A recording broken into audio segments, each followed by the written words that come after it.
pledge allegiance to the flag of the United States of America and to the republic which it stands, one nation, under God, indivisible, with liberty and justice for all.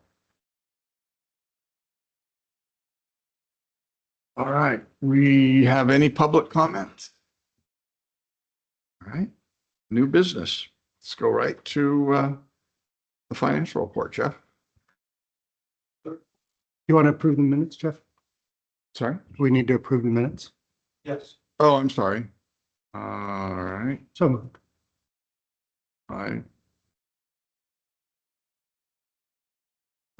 Did you want to make a motion? So moved. Okay. I approve. I agree. How do we get to the ones? The item number 3A is the monthly budget status report, or as we like to refer it as the BS report. Business services, right? Yes, your term, not ours. Yes, exactly. This report is unaudited, as are last year's numbers that appear in this report for 25. We're still going through the audit. We won't have the final numbers until probably December is when the audit will be brought to the board for approval. There's a lot of adjustments that happen. So just bear with us that the 25 numbers are for reference only, but they're unaudited. But we did close the books on last fiscal year. No, wait, our fiscal year is to July 1, right? Through June 30th. Right. We're still processing claims for last fiscal year. Okay. So that's why last year is still kind of in flux. When you look at the first page, page 1, talking about district revenues, after 1 month, we're about 8%. We're supposed to be around 8%. We're pretty much tracking on for the major revenues. And most of the major revenues that you're going to see this early are water and sewer rate revenues. There's a few other things such as account establishment fees when we get new customers. There's inspection fees and so forth. But when you really come down to it, our property tax money doesn't come in until January, May, and August. So that's a big chunk of it. You're not going to see anything. So if you see a 0%, it's all due to timing. And there's nothing here that really, for me, jumps out and creates any angst. And these are operating revenues. Mm-hmm. The next page is non-operating revenues. And it's more some district-wide numbers. So if there aren't any questions on page 1, we can go to it's page 3. Under non-operating revenues, the thing that really jumps out at me on this is our expansion fees. We've already collected, we're getting new connections. We haven't gotten a whole lot of new connection fees recently. I think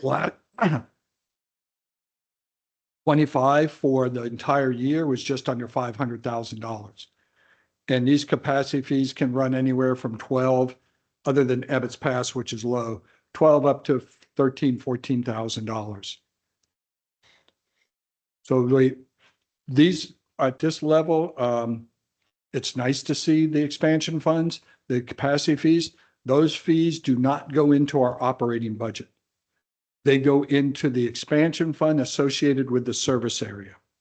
I think when we talked about your cheat sheet on the expansion funds, let's say we got a new Copper Cove customer, both water and sewer. The water would go into Copper Cove water, sewer would go into the sewer fund. They can only be used for projects in that service area. In fact, that's probably where some of these expansion assessments came from, because I understand that in Copperopolis, the fees that were in contention have been paid. Yes, but those were paid in August, were they not? The copper ones, CV developers? Yes. Yes, so that won't show up on this. Oh, it's this fiscal year, of course. Yes. And this, why do we, just since we're here, why do we include these 2026 numbers that we have and we're filling those in? Yes. Are those people making advance payments, or No, those are not advanced payments. This is when they sign up for service. They have a building permit. They're ready to move forward. They come in and buy capacity. And once they do that, they become customers of ours. Okay, So then we install the water meter and then they can start getting billed for services. so for just learning purposes, 61,899 on expansion assessment fees in 2026. July, This is 2026, is it? yes, Yeah. Okay. fiscal year 25, 26. So I am sorry. Yes, there we go. sorry. So when we do this, we use the last year of the fiscal calendar. Thank you. Sorry about that. That's okay. And we're getting interest revenue. When we get interest revenue, we have two major sources of interest revenue. Our Chandler investments and then our LAIF investments. LAIF, we get quarterly statements, so we don't have post LAIF revenues, but once a quarter. We do have some money in slugs for our CIP, but that's minor. And that's restricted to the CIP loan.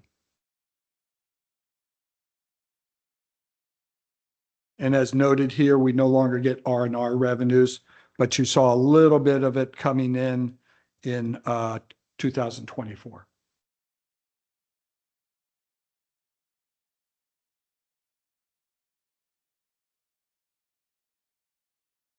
Questions on non-operating revenues?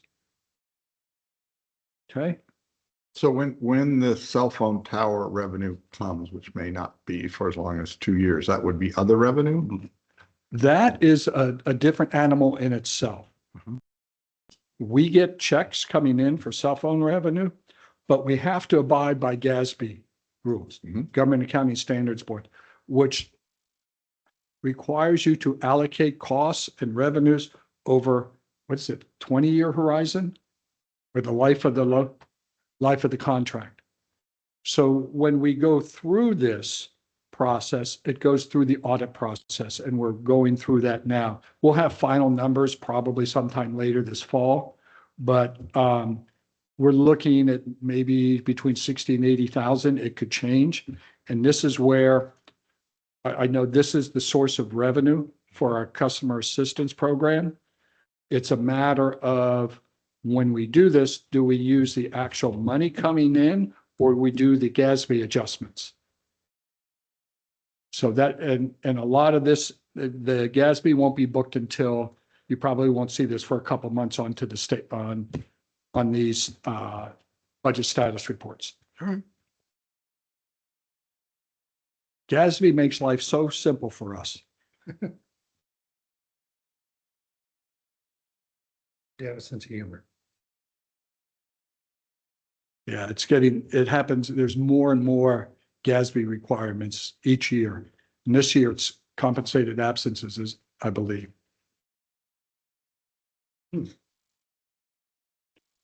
Compensated absences are basically the amount of time employees have on the books for vacation and other things. We have to account for that on our financial statements. And not only the amount of payroll, but all the associated taxes that we have to pay and employees pay. So But that makes good. sense. Yeah, so that's a new item for this year under compensated absences. Any questions on revenues?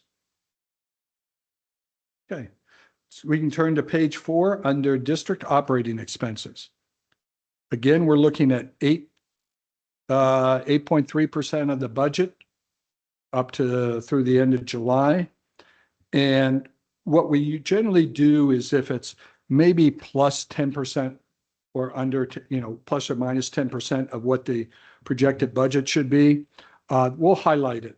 As you can see on page 5, there's one item there, accounting auditing, that's in red. And sometimes as you get more and more later on, you'll see some green colors, but the red are the ones that we generally focus on and find out why. And we have more detail as the explanation as we dive into the departmental budgets. This is district-wide combined water and sewer. And so this anomaly, if you will, has to do with we're starting the audit for last fiscal year or in somebody? Yeah, last fiscal year. And normally when you see these percentages being above the 10% above the projected amount for the year to date, it's because a lot of times we pay upfront in the beginning of the year for services or products we will receive for the entire fiscal year. Our Aqua JPIA insurance, we pay the premiums in the beginning of the year. So obviously you'll see something along those lines that we're 80% of budget 1 month in or 2 months in. And that obviously raises a red flag. But if you dig a little deeper, you understand we only have 4, maybe 5 payments to Aqua JPIA for the different insurances we pay. And they're adjusting their scheduling for premiums. And so you'll see some adjustments there as we move forward. Plus, there's times too that when we look at particular revenues, there was one here that I looked at this year, and we get reimbursed, I think I mentioned, for our FERC relicensing costs, either through NCPA or MID. Well, FERC looks on a calendar year. We work on a fiscal year. So we need to convert that calendar year to a fiscal year. So we end up splitting some of the revenues and some expenses and assign them to one fiscal year or the other. So even though we may not have received revenue in this year for our FERC reimbursements from NCPA and MID, you'll see revenue for it because it was received last fiscal year and we just have to parse it out. Okay, so on the next page and along with that, we have some more anomalies again. Yes, Something like insurance, you're paying 6 months of insurance up front, 12 months. 12 months up front. Okay. We pay the entire year. Now, the other component that you see there for retired employee costs, the district pays, well, the district has a bifurcated retiree health program. Employees hired after, was it 2019, I think it was, 2020, got a health savings account. Those that were prior to that had the opportunity to stay within the existing system, which means the district pays for retiree health for that employee based on the formula of how many years in PERS you have and if you retired from the district. You have to have 20 years of PERS benefits in to get 100% of your retiree health. And we currently use PERS for our health system. So the way PERS works is it's not Medicare Part. Let's use Medicare as an example because many of our employees are past 65 when they retire. You get Medicare Part B through PERS and through the district. Part A, you don't have to pay for. So the retirees get health through PERS, which is Anthem Blue Shield this year. PERS deducts the monthly premium out of the retiree's PERS check. So PERS gets paid and the retiree gets one check a month from PERS for your retirement. Let's say your premium is $1,000. They will deduct that $1,000 from the amount of retirement pay you get. The district then reimburses the same day. They reimburse the employee for that amount. Okay, So it's cost neutral. but I'm a little confused. So part of the health program is if you turn 65, you have to take and pay for Part B, and then you also have the Anthem Blue Cross. Well, your Part B is through Anthem Blue Shield. That's what Part B is. You have to get your own provider. All right. And I probably use that as a bad example because I'm old, but that's kind of how that works out. And we reimburse the employee for any not out of pocket costs, but the premium, the monthly premium costs, whether it's through retirement and, through Medicare Part B, or if they haven't reached Medicare's age, it still comes, PERS still takes it out of their benefit. because we contract with PERS for health insurance. Now, that being said, when we pay PERS for the retiree benefit, we are 1 month, we are 1 day in advance. So for July, we pay in June, the last day of June. For August, we pay in the last day of July. So what you're looking at here is 2 months worth of retiree health costs to PERS, not one. And that'll balance out over after, through the year. Okay, but I'm still trying to understand the policy a little bit. So one of the reasons for this, where people must be on Part B, because it's an option for me with my State Department insurance. Yes. So there must be that lowers the overall cost to CCWD for their health insurance benefits that we pay, that CCWD pays. I don't think it reduces the amount. I think it's the same for either a retiree through Medicare or a retiree who has not reached Medicare age. The premium, I believe, is the same. And we reimburse that employee that amount that PERS deducts from their paycheck. Okay, Now, that's separate from what Medicare charges for their Part B coverage, because Medicare charges the retired person. Once you use Part B, there's an amount, I think it's a minimum of $185 a month that comes out of your Medicare check, your retirement check, the Social Security check, but it will increase based on your income. Mhm. So that the district does not cover. That's a cost borne by the retiree. All we're doing is reimbursing the employee for what PERS takes out of their PERS paycheck. understood. It's just that if you're an insurance company, you have to pay for all but co-pays. It's going to be a lot more expensive than if Medicare is covering substantial amounts of the cost, and then your PERS covers anything else that's not covered. Yeah, the PERS, Blue Shield, and Medicare work together. Got it. I was on that for a while before I unretired, Yeah, and so you got to keep track of both. got it. Okay. Sorry to get sidetracked there. And now as you go down to under miscellaneous operating expenses, you see the insurance there. We're at 46% of budget. Yeah. And that was either liability or property insurance. I can't remember which one it was that we paid. Okay.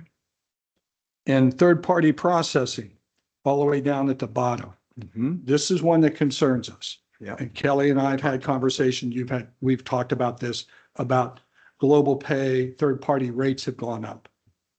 And it's a combination of their fees they charge, the types of cards our customers use, because some cards have higher fees associated with those, especially those that get points or miles. The fees are higher. And then some of it is just the volume. So we're going to be over budget on this item. But you're working on alternatives. Is that correct? Yeah, I think Kelly's going to fork out some money out of her paycheck every month to cover the shortage. Yeah. Can you I'm guys- crying, not smiling. When do you think you'll have some alternatives, some ideas? Because this is huge. Mm. I don't know how to fix it. Right. Mm. This is on a much broader scale. Good afternoon, by the way. This is on a much broader scale than just the credit card processing side of it, because all of our transactions that are run by customers are associated with our billing software. So the credit card processor that we are currently, in contract with, I guess, is under the Tyler Technologies contract itself. They are the only ones that they have an integration in with, a direct API integration in with. And so that's how they touted this, package. But what that leads itself to is that Global Payments, as the payment processor, is able to kind of dictate fees as they choose. And then that is the only payment processor that our billing software integrates with. So it doesn't mean that we can't look at other payment processors that are not integrated. That would just mean, separate processes outside of the billing software. A little bit more of a kind of a lag time between payments made by customers and when it's reflected on the account. And we're talking maybe 24 hours, unless it's done on a weekend. So we're looking at alternative payment processors. It would just require us to do more kind of manual payment processing outside of the billing software. Whereas right now, everything is kind of integrated and happens in the background and we don't have to do much. I understand how nice that would be to not have to do much, but I would think that with the software that only has the one billing option, that there would be lots of customers who would be upset about this because it's a Absolutely. And so now that these fees are raising at the rate that they are, we are looking at alternative payment processing companies. I guess, but has that gone back to the software company saying, hey, you need to give us some options because it's so expensive? The only other option that they have come up with is their own payment processing option. All right. So not only are we looking into that just Yeah. as an option, but we are looking at other payment processors as well that would be like a standalone. It'd be interesting to know if there was any kind of customer of the software group. in other Right. words, so that there were lots of special districts or whomever say, hey, we got to fix this. They're a good solid 1% above what other billing companies are offering. Well, and I certainly don't want to jump ahead, but one of the things that I've noticed in working with Tyler for many years is that they will hear what you have to say, but they're not quick to make changes. So it forces us to look at alternatives. Okay. Well, we would like to hear maybe next month, if you, yeah, here's the Sure. progress we're making. This is what we're looking at. This is what I'm seeing. We don't have to have an answer, but I like Jack, this is a lot of money with It's all a big these deal. bills. So, Absolutely. $100,000 increase a year, that's a FTE to help you do this. Right. And we charge an average of about 3.9% to our customers for the cost of using cards. That's on average because there's a combination of flat fees, different fees for different types. That used to recover a little over 80% of our fees. Now it's down to under 60%. It's Because- amazing. That means the costs are in excess of 5%.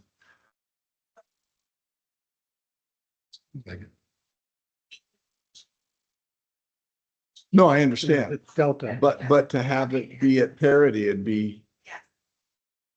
Oh, wow. We do e-checks and ACH and all those tools exist for our customers. That is correct.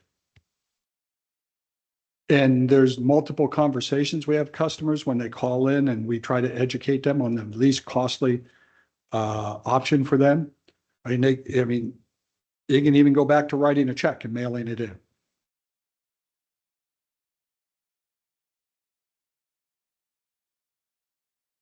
Any questions on the district overview of expenses? On the direct operating expense detail, that last page with anything to say about miscellaneous operating expenses? That's up. Which page are you on? It says Department 50, the very end of Department 50. Oh, you're into the detail. Okay. Yeah, the page number 8. Okay. Yeah, there was nothing in, but I don't know if you saw something in between you were concerned about, Jack. But No, Oh, under miscellaneous? yes. Yeah, that covers under that category is the insurance payments. Ah, okay. So if you can look down below Yeah, at the we note. saw that earlier. Yeah. Okay. I said, mentioned previously, this is a boring report because there's really not a whole lot going on. For the first part of July, we're actually paying a lot of No, the I prior understand that, year bills. but still, this is your education of at least this half of the finance committee. Yes. both halves. So what you see here is for the most part, anything in red falls under departments that I oversee, non-departmental and admin services. Although there is one there for utility services, memberships and dues at the top of page number 9. And again, a lot of that has to do with paying dues in the beginning of the year.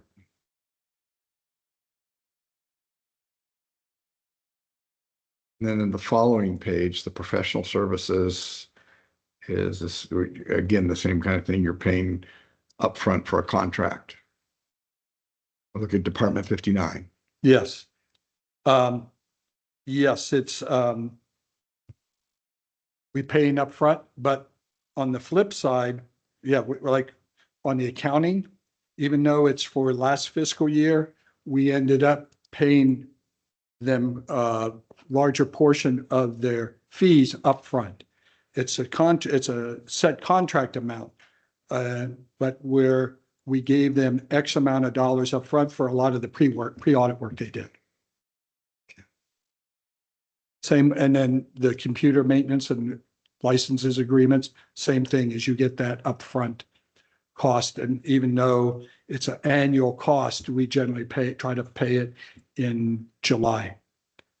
My goal is to try to get all our software agreements to go from July 1 to June 30th. That way you don't have to split them over fiscal years. However, some of our vendors don't like that, aren't apt to change in the middle of a process because they may be March 1 through February 28th, and they're not willing to prorate it and make it July 1 through June 30th. So when we have those long-standing maintenance agreements due to GASB and accounting procedures, you have to split them out amongst fiscal years. Understood. Gives Michael more work to do. Thank you very much.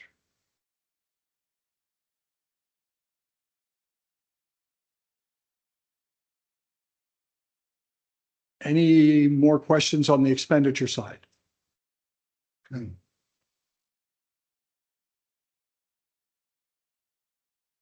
The fund balance report, this is unaudited. We're still going through the process of reconciling all the funds at year end. And then we have to go through the audit to get the final numbers. And some of the changes you're going to see are in the construction funds, the CIP funds, the loan funds, and the R&R funds. In the water side, it's 320 through 325. Sewer side, it's 520 to 525. I think we are just making the last payment on one of our CIP projects from last year. When all the project costs are identified, then we go back and look at the funding sources. We record our project costs in 320 and 520, water CIP and sewer CIP. Those are the construction funds. Some of these projects have multiple funding sources. It could come from an expansion fund, could come from grant money, it could come from R&R money or loan money. Once we balance all those project costs and know what they are, then we'll do journal entries moving the funding into that CIP CIP project fund. And generally they balance out to zero at year end, but sometimes if there's an accounts receivable for some grant money, that'll be recorded there. Because if we have an expense in, let's say in June of this year for fiscal year 24-25, and it's a grant funded project, we may not get those grant funds for another 2 or 3 months. But we need to record the accounts, the receivable amount in last fiscal year so that we know it's there to offset the expenses. Okay.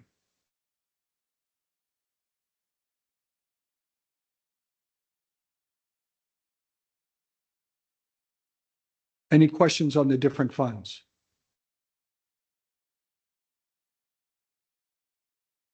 Okay. The next page is just fund activity for the water fund, and I'll quiz you both. What's the fund number of the water fund and what's the fund number of the sewer fund, and no fair looking at that fund My sheet. cheat sheet. You want us to know the number? Yes, sir. I'm sorry, I don't know that off the top of my head. 300 is water, 500 is sewer, and 400 is hydro. Those are the operating funds. I did bring my cheat sheet though. I just There don't you have it on the table. Okay.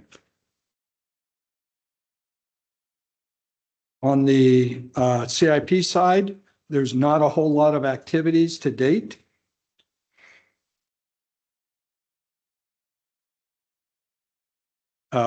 Most of them are on the water side, the Jenny Lynn AB transmission main, and that's a large project we have down there.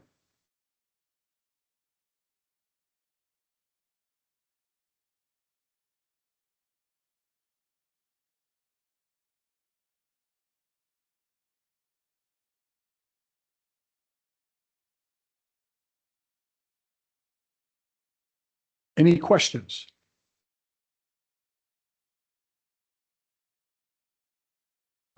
Okay.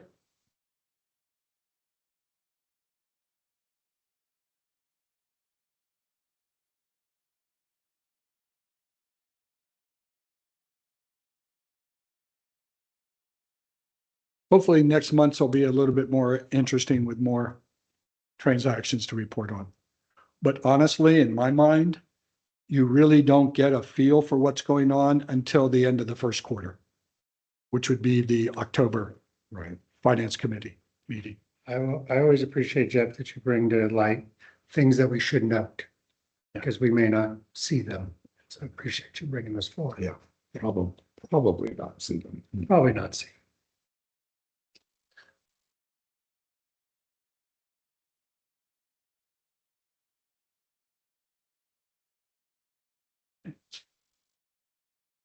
That's all I have for the budget status report.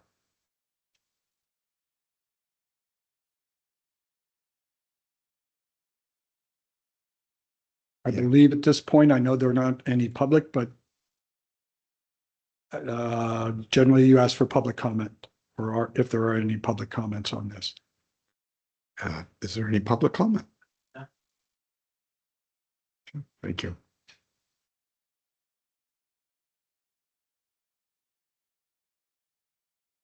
The next item is updating a discussion direction regarding updates to the district's financial management policy 5.07, which is the district credit card use policy.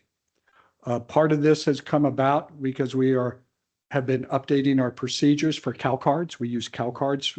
Not all employees get them, but a number of the guys in the field and some of the managers have them. So in updating the procedures, I looked back and looked at the policy and said, we need to update the policy as well. There's, as you can see under the summary, there's 3 main bullet points summarizing the changes. And all the changes I did read are track changes. So you could see what the existing policy, policy is with the track changes, and then there's a clean copy behind it.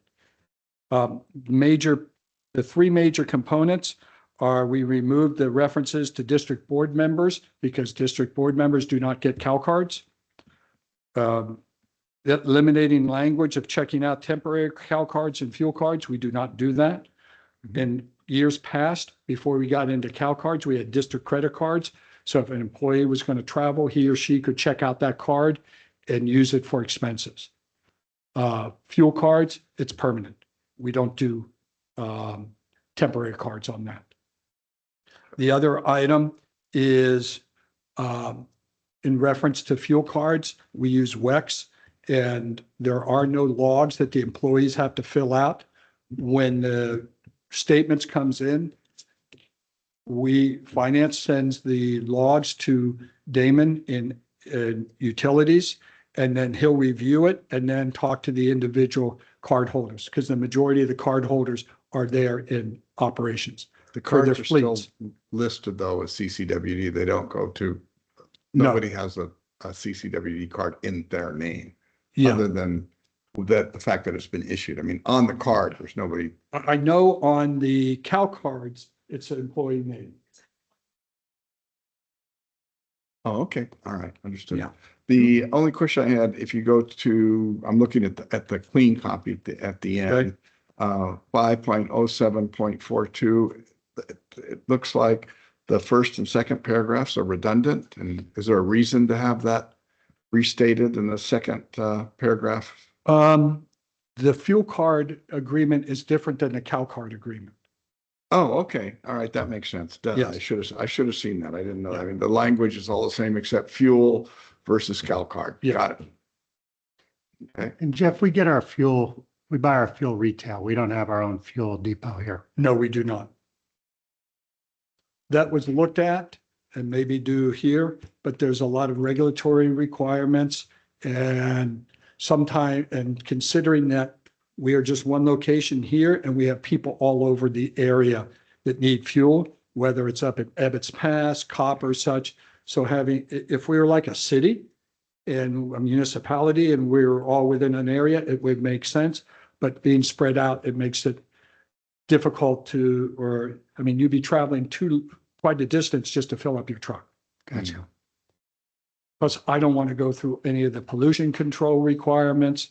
Now, there are, I know the problem. Yeah. Yeah, and construction of it. The things you have to do for tanks and yeah, Yeah. exactly. Now, they are looking at charging facilities for EVs. So that's something that Damon and his group is looking at. And they're that just, has to do with if we're forced to electrify vehicles. That's why we do it. yes, sir, Not as an employee part, but to follow the CARB yeah, standards. yeah. Understood. Jeff, I didn't see anything that, this all seems pretty standard stuff. Yeah, Is it was- there anything we need to note about this? No, Seems kind of run of the mill exactly. cleanup. And like I said, some of the changes, taking board members out, changing some of the language. You know, when you read through, you see the red stuff. So, yeah, that makes sense. That makes sense. That makes sense. Right. Yeah. My staff's request is for you to give us direction to take this to the full board with your concurrence that this is an appropriate changes. I agree. These I agree. these changes are appropriate. Should be taken to the full board Very good. There you go. And that's all I, with the finance committee's recommendation that it be approved as is. okay. I like that. Thank you. And that's all I have. And now I will turn it over to Kelly.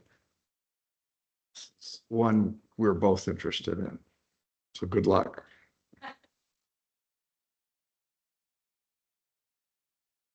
Good afternoon. So I am discussing today the Customer Assistance Program enrollment and policy. So just to give a little bit of background on the program itself, it was established back in 2019 to provide an opportunity for some limited number of low-income customers to receive some financial assistance for both water and wastewater.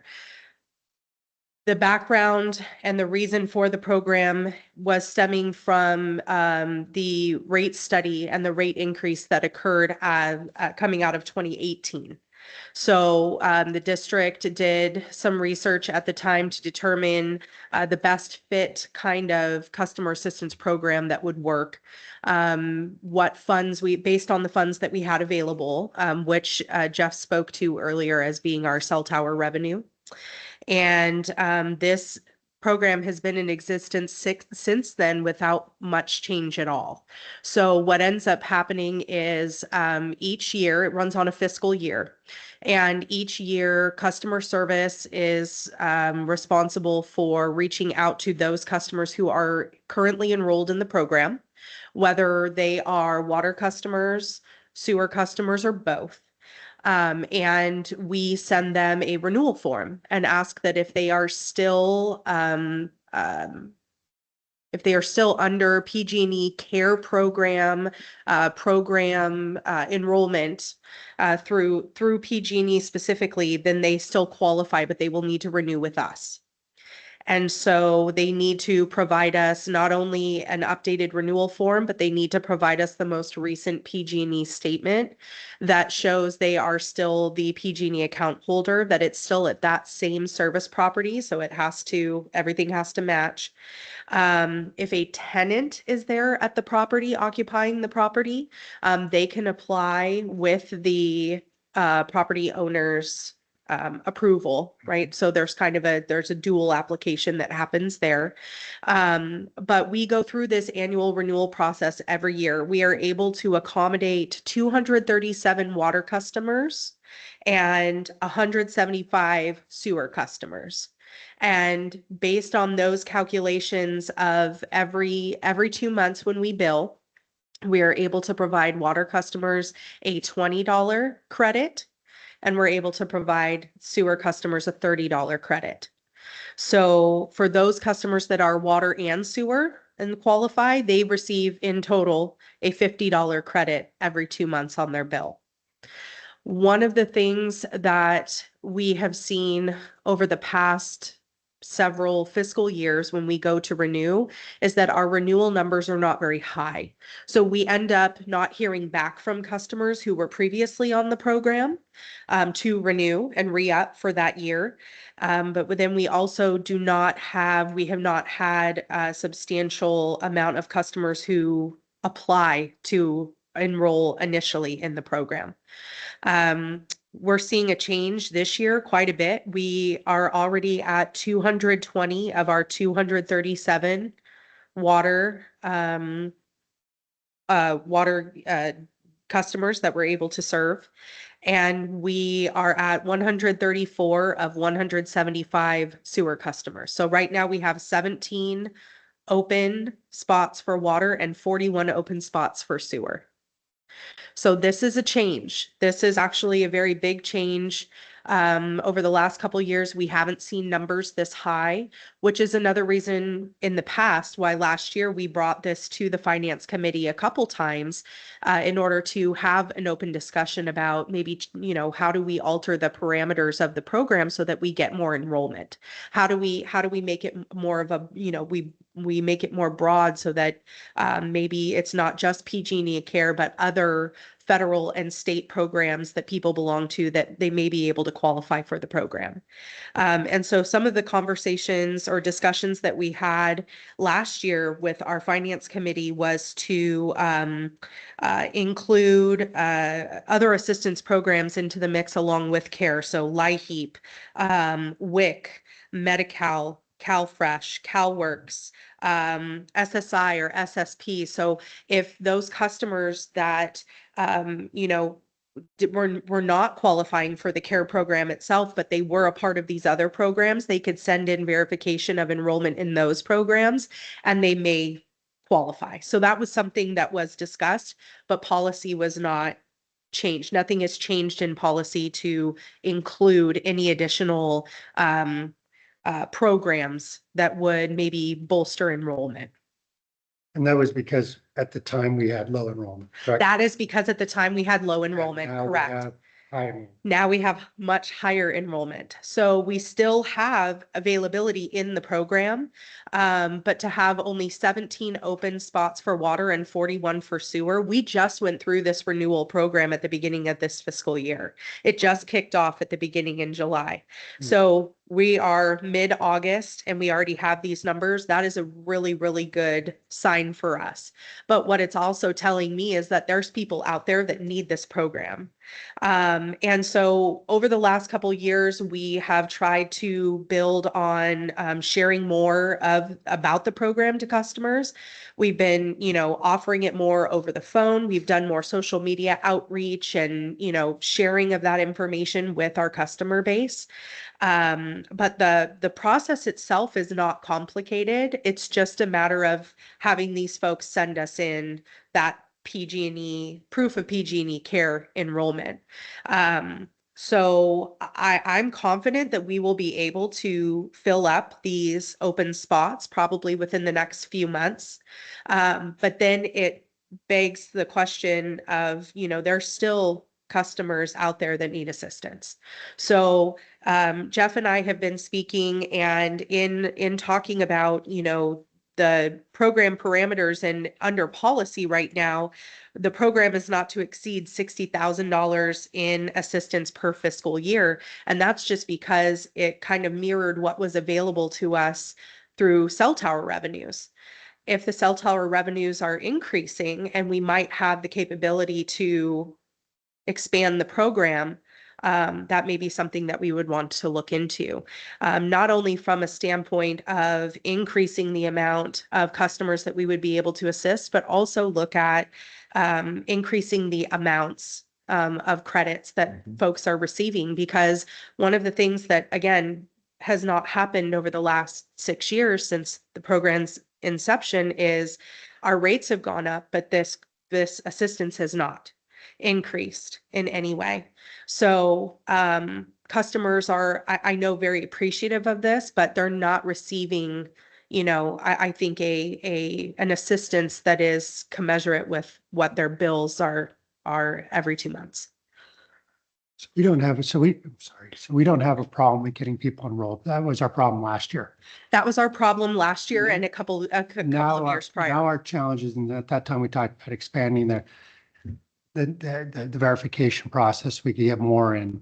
Under the current verification process, we're pretty close to max. So Right. if I understand correctly, what we're looking at now, instead of trying to change the policy to add more people in, add more money to increase the amount of numbers. Is that what you're proposing? That is what I'm proposing, and we could certainly do both. It just depends on how much ultimately we're able to add to the program, each fiscal year. So like Jeff was saying, we may be looking at somewhere in between the $60,000 to $80,000 per fiscal year range, which would allow us to We've got a increase 60 the benefit. Our budget item is 60,000, right? Our budget item as it stands in policy now is 60. Right. So we would have to propose a change to the policy based on increased revenues, cell tower revenues, and a change to benefit in the program.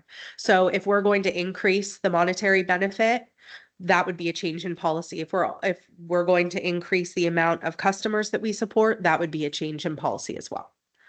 What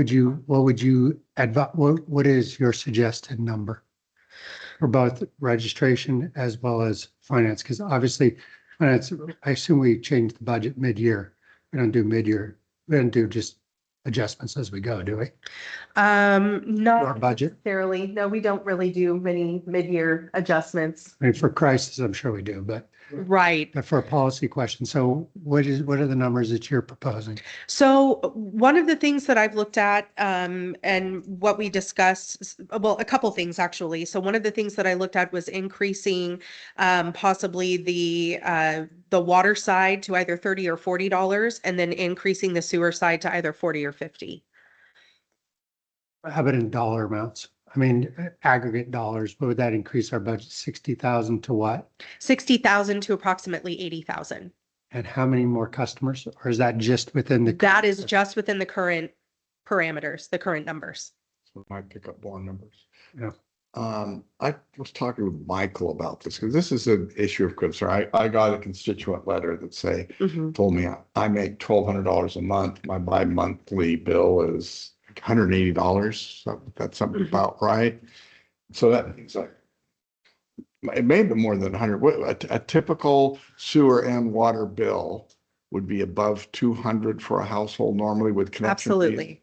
All right. And then she was getting $50 a month off, but still that's like 10% of her income for water and sewer. Right. So, I mean, one thing, for the poorest of the poor, I think we need to do better than I like the thought of you 30 and 40 going up, so that would be $70. That's helpful. That's getting better, but she said her water bill was $16. She used $16 worth of water in her household, and so it's the connection fees that are coming. Anyway, so Michael had said, yeah, one of the things we could do is if somebody has a bill of $240.29, we can leave an option to round up to $241. So I mean, 13,000 billings times 50 cents is a lot of money that could add to a bi-monthly program. I guess what I'm saying is I would be strongly supportive of anything we could do to help the poorest in our water district be able to afford their bills, and that we should look at some other options to do that in addition. Okay, Because the way our requirements, our financial requirements work is we can only use certain monies to do this. right. So are there other monies besides cell phone tower revenues that we could look at, like Michael Minkler's suggestion to use a roundup fee or Right. So Michael and I have talked about that as well. And it's something along the lines or what you would call a donation fund or angel fund. There are some agencies that do that. And really there would have to be policy in place for how that program would be applied and who would then be the recipient of those funds. So you would almost have to look at it from a household income, like proof of income, poverty level type calculation or enrollment in order to qualify for, some additional kind of hardship support. Because just your run-of-the-mill care program is not going to capture or be able to let us know, as you've said, who is more low income than the next person. Mhm. So if we did have something like that, we would have to have something in writing that stated, these monies, when donated, are used for this program, and here's how they're allocated. Do you, I mean, obviously federal and state government have programs aligned to help people cover their utility bills. Do we work with Health and Human Services at the county to identify those people? And they're probably, many of them are our people also. Are there ways that we can work together to tap into some of those other funds to help them out? Absolutely. So CCWD has participated along with ADCA in the past under the state's LIWAP program, which was the low income household assistance program. So we were able to help quite a few of our customers actually pay off the debt that they had on their accounts stemming, I think coming out of COVID was obviously a big hardship for folks. And so through ADCA, we partnered with them and they facilitated the program. We provided them information on the customer's account. They did the heavy, legwork as far as approving those folks that qualified under the parameters of LIWAP through the state. And then we just went ahead and applied those monies to the customers' accounts. So we have a history of working with neighboring agencies. We're still in contact. I'm still in contact with ADCA, and occasionally I reach out to them to see if there's anything on the horizon, either, from the state or federally.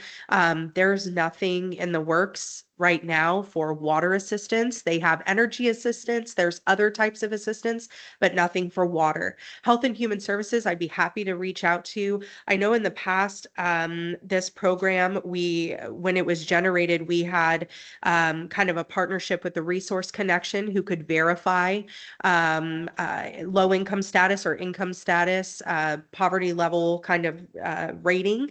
They no longer provide that service. So we have to look at is there a alternatives. reason for that? It's just too time consuming for them, or it's like personal information they I think it was a combination of both. So and you'll have to forgive me, but I spoke with them about 1.5 years ago about that. And I think it was along the lines of the director that they had at the time wanted that to be a service that they provided. And now it's just not a service that they offer anymore Interesting. to us. Okay, would that be worth revisiting? I mean, because look, this is going to help their customers as well. If there's if we were to do a graduated scale and we Right. could get the information we need from them, and then we can afford to have even a lower bill for the poorest of the poor.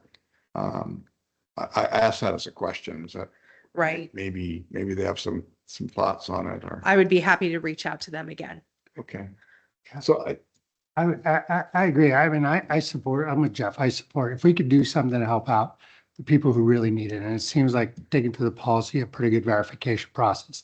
A lot of paperwork for $50 a month, Right. but obviously people need it and they're able to meet that standard. That's why we're getting them enrolled. So that's a very positive thing. I would support board discussion about increasing the amount of money and Okay. deciding whether that's more people or more reimbursement or some combination of both. Right. But with the caveat that I wanted, before I'd vote on something like that, I'd want to make sure that we had exhausted all our opportunities. For example, I want to make sure that there's no programs in health and human services in the county which serves the same population Right. that we can't tap into. I'd Sure. love to see ADCA do something in this county, and you could roll the tape and you can see I've got a long history with ADCA.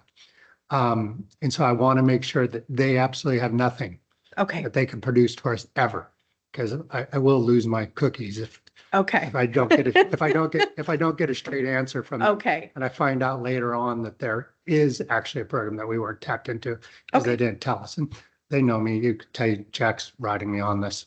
Okay.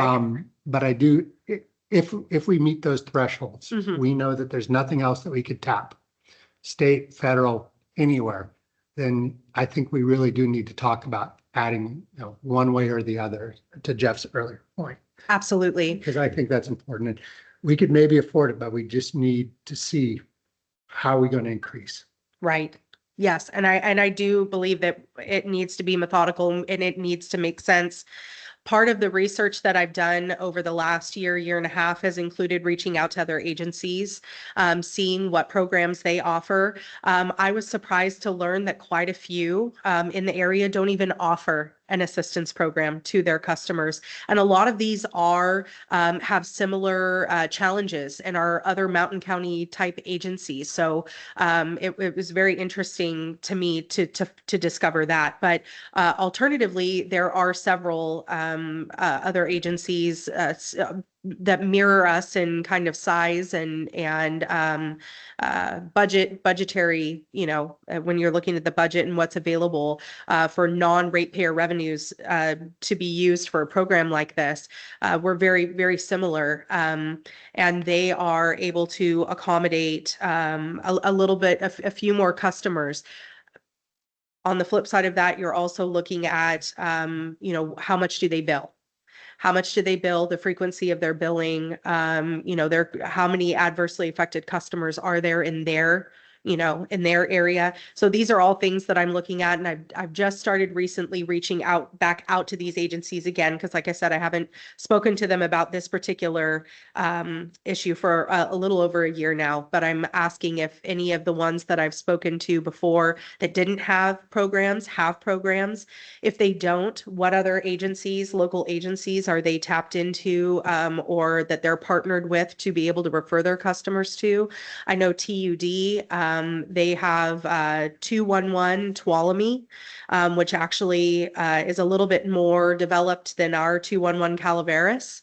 And they're able to actually offer utility assistance through that program. I believe ours in Calaveras is more geared toward emergency preparedness type efforts, but it's interesting to kind of look a little more broadly and see not only what the individual water agencies are doing, but where else they're referring folks to. So that's part of the investigation I'm doing right now as well. Because I mean, I just think of all the pots of money, for public health, to welfare programs. I mean, Right. There's a lot of tools out there that it'd be great to tap into, because Yes, then maybe we could even help more people. absolutely. Absolutely.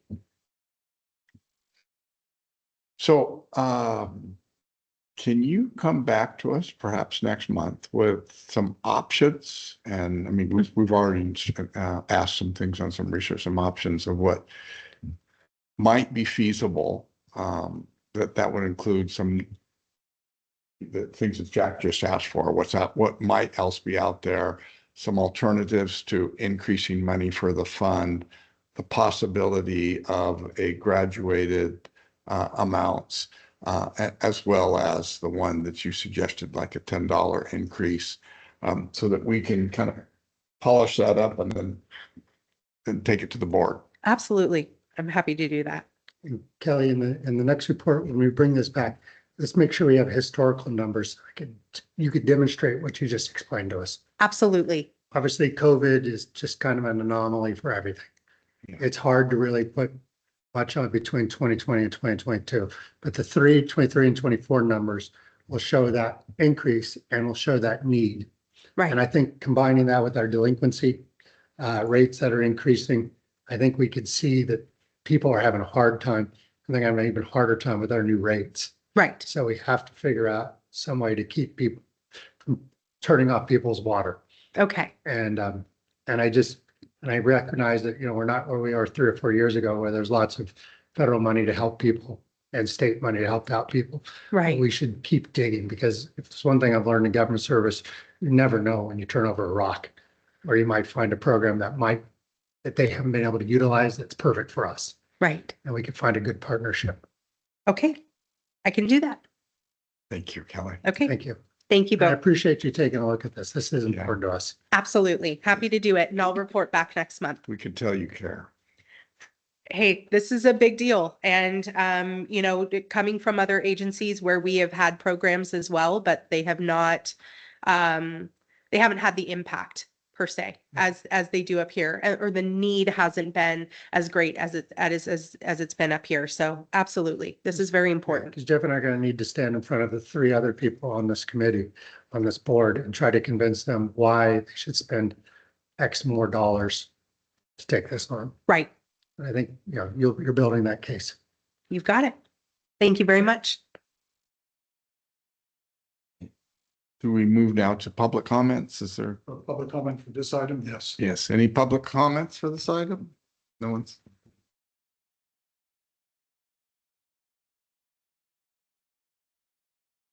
The next item is Director of Admin Services comments. Mhm. I have none. Okay. At this point, I think Kelly did a great job of You that too. overview. And we will continue to work with that and anything else that we've got coming on board. I guess the next thing that comes from you gentlemen is any other future agenda items that we have not addressed. The one I think we need to look at as a finance committee is, as I understand correctly, our past due percentages are like 10% of bills. Is that correct? Yeah. Roughly. Yes. Can we throw this back at you for some options of how we might, that's a high number, and that, I mean, it's great that we could go back to the tax rolls and get reimbursed. That's our backup. But is there anything else we should be doing, or the board could support CCWD in reducing that to a lower number? Yep. We have recently rolled out reminder notices with late fees, Right. and that's been a process that's rolling out. Maybe within a month or two, we'll actually see if there's any benefits from that.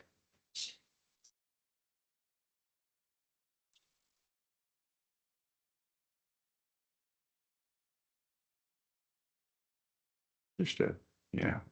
Then let me ask this as a question. Might it make sense as a result of COVID, we're offering a one-time waiver for late fees if paid by such and such a time. I don't know. I mean, you guys would know more about this than me, but it just feels like to me, as a part of being a financial committee, we need to try and address the 10% factor, which is just too high, as you noted. And we just reinstituted reminder notices and late Yeah. fees, so there's nothing past due that we can. Gotcha. So it's just currently as we're So if moving you forward. don't, you're gonna get fined. Yeah. And it's an initiation or reinitiation process, because we did have those late fees before COVID. We did have lockoffs before COVID.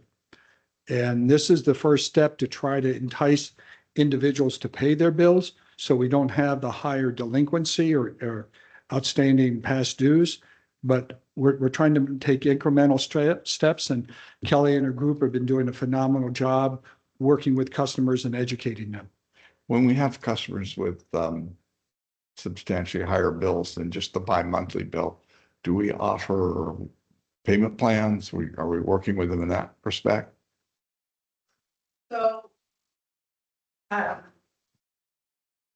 We can offer payment plans to customers if there is any indication that their water could be disconnected for non-payment.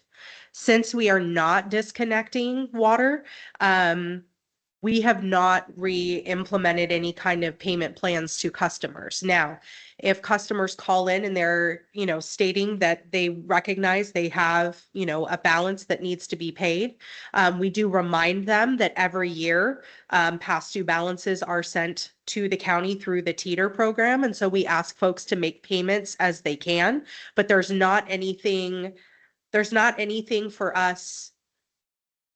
How do I word this so that there's no setting up a payment plan and having a customer not adhere to the payment plan. There's no repercussion for that. So what we advise customers to do is make payments as you can. If you can pay next week and the week after, but you can't pay for the 2 weeks after that, that's fine. Make as many payments as you can. Pay down towards it as much as you can. But there's payment arrangements in the water world are normally associated with a strict timeline, and if you don't adhere to that particular plan, there's usually something that occurs as a result of that. I don't think that we're ready as a district to implement anything that says if we're making this payment plan and you don't adhere to it, your water is going to be shut off. We don't have anything in place to do that. There's no reason at this point to establish a payment plan. If a customer calls in and says, I would like to pay $20, every week for the next 10 weeks, we will note the account and put that in there. But that's really at the customer's discretion at that point. Some of our customer owes some pretty substantial amounts. I seem to recall one that owes like $10,000 or something. Do I have that correctly? That would be probably one of our commercial customers. And as Jeff stated, several of those customers with that amount of delinquency were just sent to teeter. So it is it's reduced. But this time next year, when we go to send to teeter, if they have not made payment, it will probably be back up to that amount again. And we actually have customers who utilize that property tax portion of it to pay their bills. They don't pay their bills and knowing that it will go to teeter. Yeah. Right. That just, I'd like to see, when we have this further discussion about, are the people who are not paying their bills, are they the people that we're helping out? So are they poor people who can't afford the water? Or are they just people who aren't paying their bills? Right. And that's another element. I don't think anybody here, teeter's a great tool for us. There's no Right. choice, but it is a really heavy hammer. It is. And it's going to be pretty bad someday when somebody loses their home because they didn't pay their water bill. But that's the kind of power teeter has. And so trying to get ahead of this, we have to use teeter. I get it. Right. But boy, it'd be nice to keep people out of that hammer blow. Absolutely. And when talking again to neighboring agencies and what mechanisms they're using, they're all using the shut off process. We're the only agency that is not. So that puts us in a situation where if we are looking at alternatives, I'm going to have to reach out more broadly to see what other agencies are using as a mechanism, because the tried and true is the lock off. So. And might that make sense for commercial customers, but not for you're shaking your head. We have to treat all customers equally. Yeah, we have to be equal. Have to. Public agency. Yeah. Okay, understood. Yes, absolutely. Thank you, Kelly. When we had lock-offs, we didn't have this number of delinquencies. We didn't have this number of accounts going to the teeter program because there's no stick. There's no consequences for not paying your bill. I wonder if people really understand what being put in the teeter program does to them. Yeah. You want to work with you, not with the treasurer. Exactly. And honestly, we see some of the same accounts year after year after year, even going back before COVID, that this is how they paid their bills, is setting it to the teeter. So Well, if they trip, they could lose their property. That's yes. Are you aware of the county foreclosing on people for not paying their tax bills? Not yet, because the county just started doing this few years ago. And it takes 5 years of delinquency before they put it up on the market. So it's a lagging indicator. Yeah. So when that starts happening, I mean, that's the treasurer does. Once we hand it over, it's the treasurer's business. Yes. All right, I have nothing further. Any I have comments? nothing further either. Thank you. Michael, the next meeting date is? I'm putting you on the spot. 17th. 17th? Mr. Chair, I have a conflict on the 17th. Is there a day we may be able to find better? I could do it on the 16th. I just, it's conference season. Is that a Tuesday? I could do it Tuesday. I could do it the next week. I could do it Monday. I could do it the week before. I Actually, could do Tuesday, but the earliest I could do it would be 2:30 PM. that's fine by me. that We could okay go with 3 you? o'clock and that way you could have some time to drive here. Jeff, you're out of town on Tuesdays? This. No, I can do Tuesday, Okay, but we need to finish it by 4 o'clock. all right. Is Because there any that's reason we can't do it? We've done 1 hour and 10 minutes here. We could do it. All right. Yeah, we Yeah. can stay focused. That we can always defer something if we need to. So you want to go 1500 or 3 o'clock? Yeah. 2:30 works for All right, me. that's fine with me. Okay. And I don't anticipate I appreciate it. Thank you. from my own purposes, probably only the budget status report, but we have aging report, we have CAP program and a few other little things, but I think we should be able to get done in an hour and a half.